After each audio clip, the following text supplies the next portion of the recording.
Welcome to Whiskey's a Journey. My name's Peter Fossiano. Today is Friday, which means I have a bottle battle coming at you.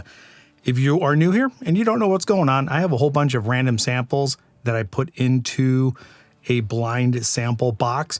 They could be anything. I'm a Whiskey Promiscuous channel. I put them together for some reason. I've got a mark on the bottom. I'm going to go ahead and pour them into the glasses. I'm going to nose them, I'm going to taste them, and eventually I'm going to figure out which one I like the most.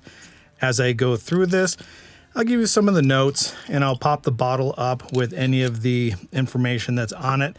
I'm going to go off air, A/B compare, rinse my palate, let it calm down for a little bit so I can give both these glasses the due time that they deserve, and then come back and give you my final thoughts. So before I get this going, I have a May giveaway happening. All of the rules to that giveaway are in the description below. If you end up liking what I'm doing here and you're not subscribed to the channel, do me a favor, subscribe to the channel. I produce videos every Monday, Wednesday, and Friday. Okay, got the cap back on this thing. They smell pretty sweet. They smell like bourbons. I mean, it's bourbon, Scotch, Irish, single malts, peated single malts. I've got a bunch of stuff in my sample pool, but immediately, just what I'm getting off of the nose, it just smells like a sweet bourbon. That one smells like pine. So maybe it's a high rye bourbon. I don't know. So let me go ahead and get this first one on the nose, kind of dive into it. Yeah, it does. It smells like a bourbon. Has a little bit of a spice note to it.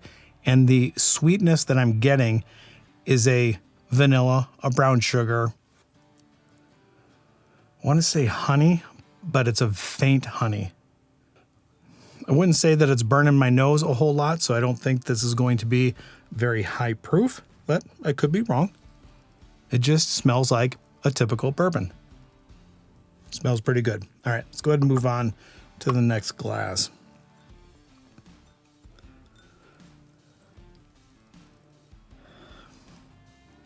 It has kind of a funky nose to it.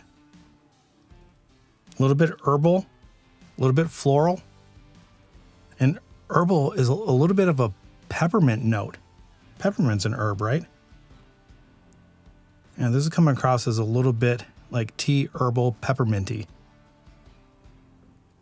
Pretty spicy. Not very proofy, kind of like glass number one.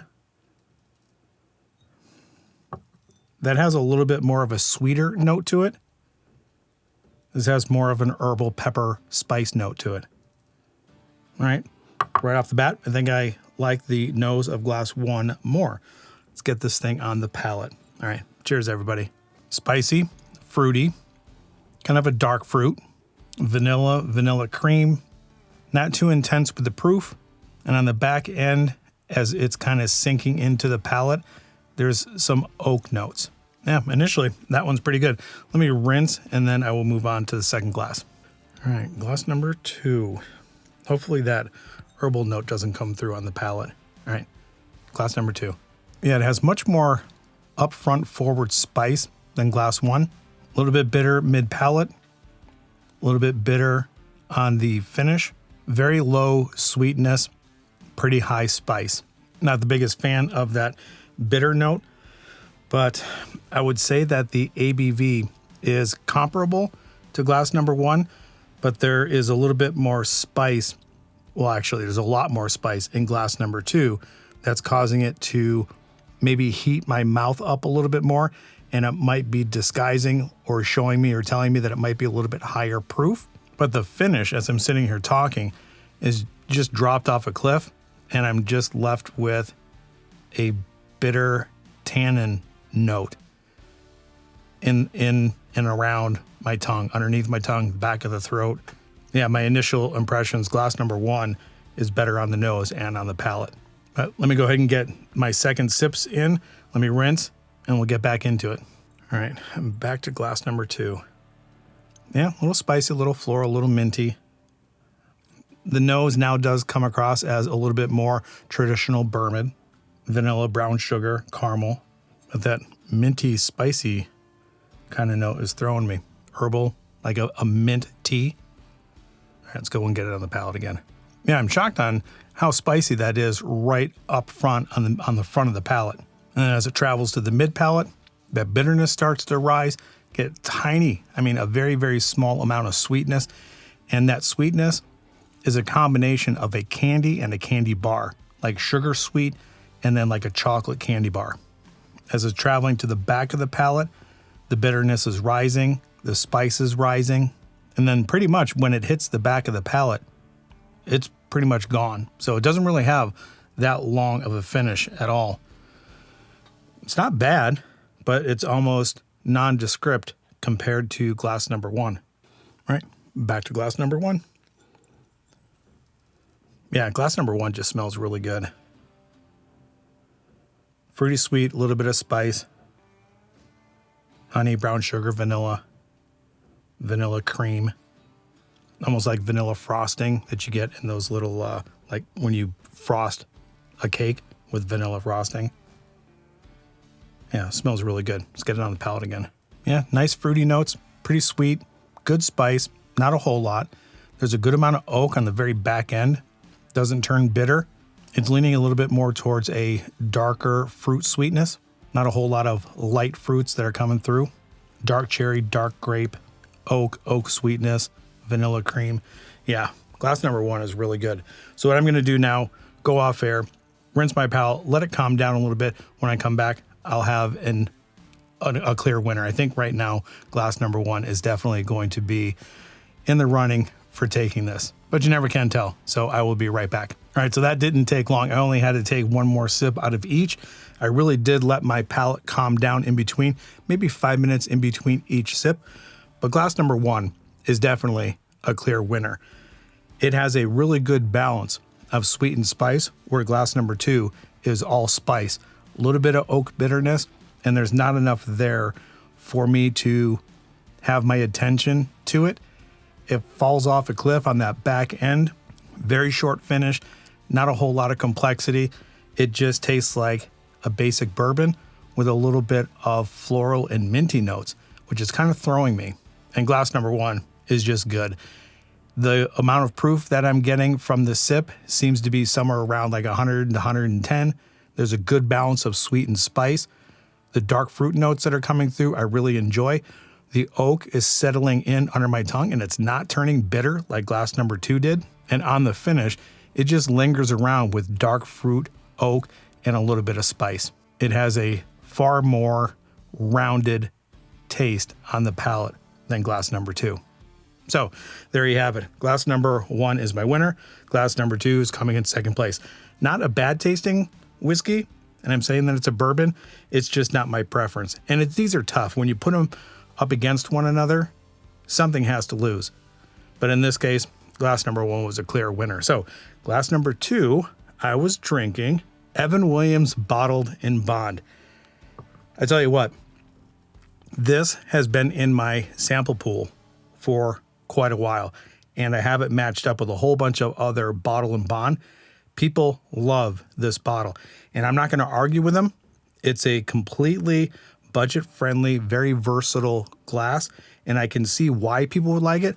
It just does not suit my flavor profile. It could be anything. I think I have this in my sample pool maybe 5 or 6 times, so this could be anything. This might be the second matchup that Evan Williams has come up, so this could be a bunch of stuff. And this is making sense. So this is the E.H. Taylor Bottled and Bond. I guess that's where that dark fruit note is coming from, along with the oak. Let me grab the bottles really quick.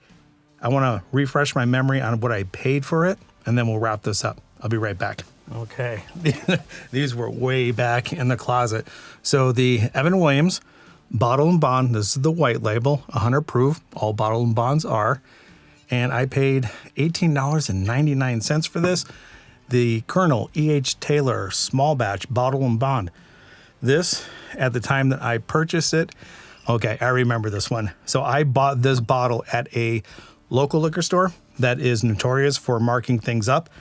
It was $80. I got into my journey pretty early when I bought this, I was in my early journey when I bought this. And then I've purchased a few bottles that I have as backups, and those were anywhere from $24 to $35. So yes, I did overpay for this bottle early on in my journey, but it is a clear winner over the Evan Williams Bottled and Bond. So do me a favor, let me know in the comments down below if you have done matchups with any Bottled and Bonds. If there is a matchup that you would like to see me put this up against, let me know. And I guess the only thing left to do is put these two together and see how they are in a blend. So May giveaway, rules to the giveaway are in the description below. We got back from, my brother-in-law and I got back from a KCBS barbecue event from Temecula. So if you're interested in seeing our resultant pictures of our cook, go over to the community tab or the post tab and take a look at that. Do all the things that YouTubers ask you to do. Like, subscribe, share, turn the bell notification on. Just kind of wasting time here to have this mix a little bit. Yeah, on the nose, it smells really good. It smells much better than this did on its own. And it does smell different than this on its own. It comes across as a little bit more red cherry candy. You know, those, the fruit candy that's on a strip and you pull that off the sheet of paper. That's what it smells like. Oaky, vanilla, still all the typical bourbon notes. Yeah, I'm liking that quite a bit. All right, let's get this thing on the palate. Oh, man, spicy, really spicy, way up front. Good oak, good cherry, drinking hotter than 100 proof. And there's actually a really good balance of sweet and spice. That bitter oak note that I was getting in this is not there at all. It is sinking. It's very saturating and it's sinking underneath my tongue. That spice level is rising. The oak note is lingering around. That's a pretty good blend. I like that. I definitely like it more than this on its own. I don't know if I like it better than this on its own, but it is very close. And maybe that's just a good testament to how versatile the Evan Williams bottle actually is. If you know of any blends that I can throw together with the Evan Williams, let me know that as well in the comments down below. All right, that is all I have for you today. So wherever you are at in your journey, I hope you're enjoying it, and then we'll see everybody later. Bye.